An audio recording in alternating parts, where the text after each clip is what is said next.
अस्सलाम वालेकुम दोस्तों, मैं हूं शाहिद हुसैन। उम्मीद करता हूं आप सब खैरियत से होंगे। मेरा यूट्यूब चैनल और फेसबुक पेज देख रहे हैं। आज इस वीडियो में एक बार फिर हम बात करेंगे मुल्क में जारी जो सियासी सूरत हाल है उस हवाले से, और उसके बाद फिर खासतौर पर कराची और एमक्यूएम की सियासत के हवाले से भी बात करेंगे इस वीडियो में, क्योंकि सूरत हाल मजमूई तौर पर रोजाना की बुनियाद पर तब्दील हो रही है। जैसे जैसे इंतखाबात करीब आ रहे हैं तो फिर न सिर्फ सियासी गहमा गहमी बल्कि जो एक दूसरे के ऊपर लफ्जी गोलाबारी है वो उसका जो है वो उसमें मजीद शिद्दत आ रही है। उस पर हम बात करेंगे। एमक्यूएम का किससे मजीद जोड़ पड़ने वाला है, किससे मजीद उनका जो है वो इत्तेहाद हो सकता है, पसपर्दा मामला क्या चल रहे हैं, उस हवाले से पूरे फैक्ट्स के साथ हम कोशिश करेंगे कि आपके सामने कुछ हालात वाकयात रखें। साथ ही साथ हम ये भी आपके सामने बात करेंगे। कल हमने एक वीडियो बनाई जिसमें अजहर सदीक एडवोकेट साहब का इंटरव्यू लिया, और उसके बाद फिर चूंकि सूरत हाल ये थी कि 2-3 रोज से मुसलसल खबरें जो है इस्लामाबाद से आ रही थी कि सूबाई हुकूमतें जो कि निगरान सूबाई हुकूमतें हैं उनकी तरफ से सुप्रीम कोर्ट ऑफ पाकिस्तान में अपील फाइल की गई है। जो कि अपील जो है वो सुप्रीम कोर्ट का हुक्मनामा था कि सिविलियन का मिलिट्री ट्रायल नहीं हो सकता।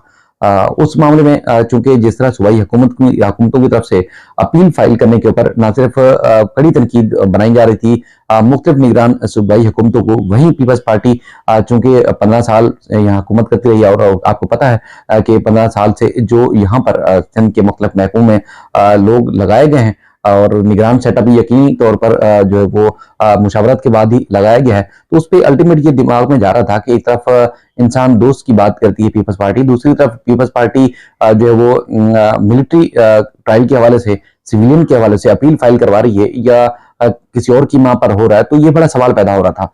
तो उसके बाद फिर आज जो है वो निगरान जो वजीर आला जो हमारे मकबूल बाकर साहब हैं, जस्टिस रिटायर्ड, उनकी तर्जमान की तरफ से एक न्यूज जारी की गई। तो उसके बाद फिर हमने भी खोज लगाई कि ये मामला है क्या, अपील फाइल हुई है नहीं हुई। ये मामला बड़ा एक मम्मा सा बन गया है, क्योंकि इस्लामाबाद से कुछ सहाफियों ने, और एक ड्राफ्ट भी बड़ा तेजी से वायरल है जिसमें सूबाई हुकूमत की तरफ से एक अपील फाइल की गई जिसमें कहा गया है कि सिविलियन का मिलिट्री ट्रायल हो सकता है।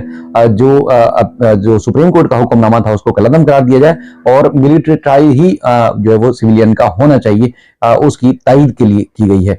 लेकिन तर्जमान ने तरदीद की। उसके बाद फिर हम एडवोकेट जनरल ऑफिस के गए, हसन अकबर साहब की अदालत में हमारे कोई साफी दोस्त भी थे, तो उन्होंने ब्रीफली हमें बताया, और उन्होंने एक तो वाज़े तौर पर कहा कि अपील फाइल नहीं हुई, और उन्होंने वजूहात और जो तजुहात थी वो भी पेश की हमारे साफी दोस्तों के सामने। उनकी पूरी लीगल टीम भी उनके ऑफिस में मौजूद थी। तो वो चौंका देने वाली चीजें हैं। एक तो ये है कि वो मुकम्मल तौर पर तरदीद कर रहे हैं कि हमारी तरफ से यानी कि एडवोकेट जनरल को डायरेक्शन देता है सूबे ने एडवोकेट जनरल ऑफिस को डायरेक्शन नहीं दी, और एडवोकेट जनरल ऑफिस ने सुप्रीम कोर्ट में ये अपील फाइल नहीं की। ये उन्होंने मुकम्मल तौर पर इस बात की तरदीद की है। लेकिन वो कहते हैं जी अवाम यानी कि सिविलियन का मिलिट्री ट्रायल हो सकता है, ये उनकी तरफ से कहा गया और मुख्तलिफ वजूहात पेश की गई। जैसे मिसाल के तौर पर अगर कोई रिस्ट्रिक्टेड एरिया है, ऐसा एरिया जहां पर जो है आम आवाम का दाखिला ममनून है, तो वहां पर अगर कोई भी हरकत होती है तो वहां अगर मिलिट्री लैंड है, मिलिट्री का एरिया है, तो उसके बाद फिर कोई भी क्राइम हो या कोई और चीज होती है तो उसका फिर उसी जो कोर्ट की हदूद बनती है वो मिलिट्री ट्रायल ही बनती है। ये उन्होंने आइन के मुख्तलिफ जो पहलू थे उसका भी हवाला दिया। और उसके बाद फिर अगर कोई मिलिट्री का आदमी कहीं सिविलियन की हदूद में जाके जो है वो कोई क्राइम करता है, अगर किसी किस्म का क्राइम सरजद हो जाता है, तो फिर उनका ट्रायल कहाँ होता है? सिविलियन कोर्ट्स में। तो इसी तरह हो सकता है। और लेकिन अगर सजा हो या बरी हो, और अगर एक कैटेगरी रखी जाए कि एक का सिविलियन ट्रायल होगा, दूसरे का जो ट्रायल मिलिट्री ट्रायल होगा, लेकिन दोनों को जो हक दिया गया है वो अपील का हक जो है वो हाई कोर्ट को दिया गया है। और अल्टीमेट अगर सजा गलत सुनाई गई है या कुछ पहलुओं को, कुछ कानूनी नुकात को या किसी चीज को जो नजरअंदाज किया जाएगा, तो हाई कोर्ट से वो अपील में जो वो मुलजिम को फायदा हो सकता है। वहां मिलिट्री ट्रायल का बेनिफिट ये हो सकता है उनके मुताबिक कि ट्रायल बहुत जल्दी होगा। दूसरी अदालतों में जहां 2-2 साल तक जो वो ट्रायल जो खत्म होने का नाम नहीं लेता, वहां 2 महीने में ज्यादा से ज्यादा जो वो 1 महीने में ट्रायल मुकम्मल हो जाएगा। तो इसलिए स्पीडी ट्रायल होता है वहां पर, तो इसलिए उसको ज्यादा तरजीह दी जा रही है। बाकी इस कोर्ट में ट्रायल हो या उस कोर्ट में ट्रायल हो, उससे कोई फर्क नहीं पड़ता, कानून दोनों जगह इजाजत देता है। तो बहर उन्होंने ये सख्ती से इस बात की तरदीद की है। बाकी सूरत हाल काफी गंभीर है, आगे शायद ऑफिशियली तरीके से भी सूबाई गवर्नमेंट अपील फाइल कर दे, क्योंकि अपील फाइल करने का मकसद ये है कि कोई भी मुतासर फरीक जिसको कोई ना कोई इफेक्ट हुआ हो वो फाइल कर सकता है, आम सिटीजन भी कर सकता है और कोई भी कर सकता है। यानी कि उस दरखास्त में जो कि जस्टिस जवाद खाजा साहब की तरफ से जो वो फाइल की गई थी और इमरान खान साहब की तरफ से भी थी, तो उस जो अदालत का हुक्मनामा था उसमें चूंकि सूबाई हुकूमत फरीक थी, तमाम सूबे की हुकूमतें फरीक थी, तो इसलिए अब सूबाई हुकूमत उस फैसले के खिलाफ अपील कर सकती है। अब शायद आगे जाके करें, लेकिन फिल वक्त तो उनका इनकार है कि उन्होंने अपील फाइल नहीं की। तो ये अहम पहलू था, वो आपके सामने मैंने रखा। बाकी हम आते हैं आगे की सियासत के हवाले से। देखिए एमके पाकिस्तान की तरफ से जो दावा किया जाता है वो कहते हैं कि देखिए होमवर्क, इलेक्शन के लिए एक होमवर्क की, तगड़े होमवर्क की जरूरत होती है। तो हमने होमवर्क जो है लोगों से मिलना, वहां इजलास करना, जलसे करना, डोर टू डोर कैंपेन चलाना, और उसके बाद फिर अगर हमारे जलसे में मिसाल के तौर पर अगर 5,000 बंदा आया है तो वो 5,000 आप खानदान समझें, उस 5,000 आदमी ना समझें, क्योंकि वो बंदा अपने खानदान के जितने भी वोट है वो कास्ट करवाने का पाबंद होगा। इस तरह और भी बेशुमार जो है उनकी तरफ से जो वो दावे किए जाते हैं। दूसरी तरफ ये आपने सूरत हाल जिस तरह तब्दील होते हुए देख रहे हैं, ये तो एक आम आदमी या एक आम फैम या पाकिस्तान में रहने वाला या पाकिस्तान से बाहर रहने वाला भी चीजों को समझ रहा है कि रियासत का फैसला क्या है। रियासत का फैसला जिनको मैनेज करना था वो कर दिया गया है। बाकी आगे जाकर किन किन की हुकूमत बनेगी उसमें जो वो उस तरह के आपको इतिहाद भी नजर आ रहे हैं। जैसे मिसाल के तौर पर अगर अपोजिशन में पीपल्स पार्टी आती है, जो कि नजर भी आ रहा है कि अब जो मुख्तलिफ स्पीचेस में पीपल्स पार्टी की तरफ से जो है वो स्पीचेस में कहा जाता है, जिस तरह बिलावल भुट्टो साहब ने कहा कि देखिए जी किसी को दूसरी बार या किसी को चौथी बार जो वो मौका देने के बजाय मैं नौजवान आदमी हूँ, 70 साल वाले बूढ़े को छड़े मुझे मौका दे और मैं जो है वो डिलीवर करके दूंगा। आवाम भी पीपल्स पार्टी को चाहती है और हम जिस तरह हमने सिंध में तरक्की की इसी तरह हम पूरे पाकिस्तान में तरक्की करके दिखाएंगे।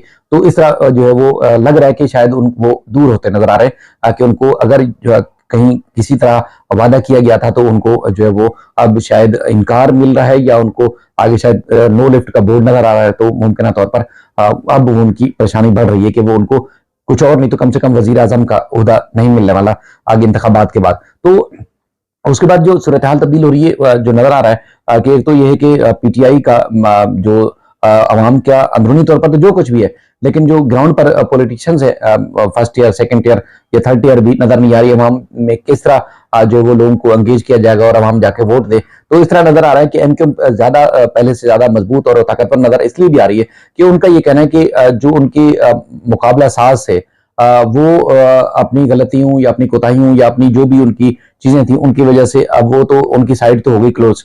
अब अवाम है और वो है और अवाम को फैसला करना है कि जिन्होंने 15 साल हुकूमत की है क्या वो 15 साल हुकूमत जिन्होंने की है उनको सपोर्ट करेंगे या फिर वो लोग जो मुल्क की और सूबे की खिदमत करना चाहते हैं और जिनका माजी में रिकॉर्ड भी है कि उन्होंने रिकॉर्ड जो तरक्याती काम करवाए, फ्लाईओवर्स, पानी के मंसूबे और इस तरह सड़कों के, खेल के मैदान, स्कूल्स और इस तरह मजीद जो है वो चीजें की सिंध के शहरी इलाकों में खासतौर पर कराची में, तो वो उनको मौका मिलेगा, हम मजीद खुल के काम करेंगे। तो इसलिए वो कहते हैं कि जी अवाम उनकी तरफ पीपल्स पार्टी की तरफ जाने के बजाय वो हमारी तरफ आए, पीटीआई का तो नाम नहीं है, हमारी तरफ आए और हम आवाम को डिलीवर करके देंगे। इसलिए आगे जो फ्यूचर उनको नजर आ रहा है वो फ्यूचर नजर आ रहा है कि उनका फ्यूचर जो है वो नून लीग के साथ होगा, तो इसलिए वो नून लीग की तरफ ज्यादा क्लोज होते नजर आ रहे हैं। आपने देखा ये भी गए वो भी आए और उसके बाद फिर फोन पे भी राब्ते, इस तरह मौलाना फजलुर रहमान साहब की जमात के साथ भी राब्ते, क्योंकि मौलाना फजलुर रहमान का उनकी जमात का स्टेक है, इस तरह और दीगर जो छोटी बड़ी जमातें उनके साथ वो मिल रहे हैं। और साथ ही साथ उनका ये भी दावा है कि जो एक आम महाजर है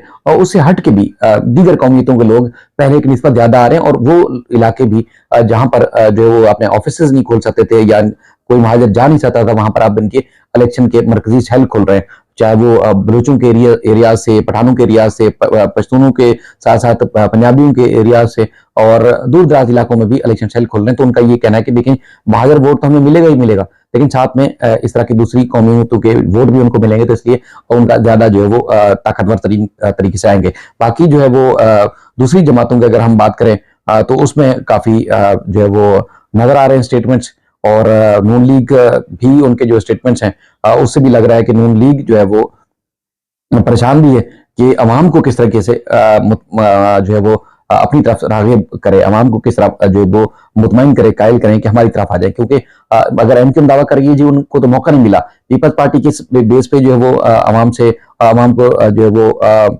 अपनी तरफ राग़िब कर सकती है। उनको तो 15 साल मिले, हमेशा ये दावा किया जाता है कि हमें तो 5 साल भी पूरे नहीं किए गए और 5 साल पूरे करने दिए जाते तो हम पत्नी मुल्क की तकदीर बदले देते। तो सिंध में तो उन्होंने 15 साल मुसलसल हुकूमत की है, अब बीच में जरा सा भी गैप नहीं आया।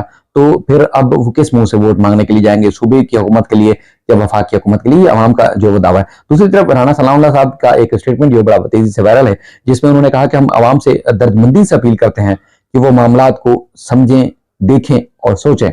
यानी कि अगर अवाम का झुकाव पीटीआई की तरफ है, किसी दूसरी तरफ है, तो उधर ना जाए। उनको पता है कि कुछ होने वाला नहीं है, तो इसलिए आपने सारी चीजों को देखना है, मुल्क की तरक्की देखनी है, तामीर तरक्की देखनी है, कुछ करना है तो फिर आप हमारी तरफ आए और देखें, समझें और सुने, और उसके बाद फिर आपने मुस्तकबिल का फैसला करें। और उसके बाद फिर बिलावल भुट्टो साहब कहते हैं, जी देखें, अवाम पुराने सियासतदानों से तंग आ चुके हैं। 70-70 साल वाले बूढ़े सियासतदान घर बैठे या फिर जाएं और मस्जिदों में जाके बैठे, क्योंकि वो अब सियासत करने के काबिल नहीं है। तो बहरहाल अवाम उनको छोड़ें, मुझे वोट दें और मैं उनको जो है उनकी उम्मीदों में पूरा उतरूंगा।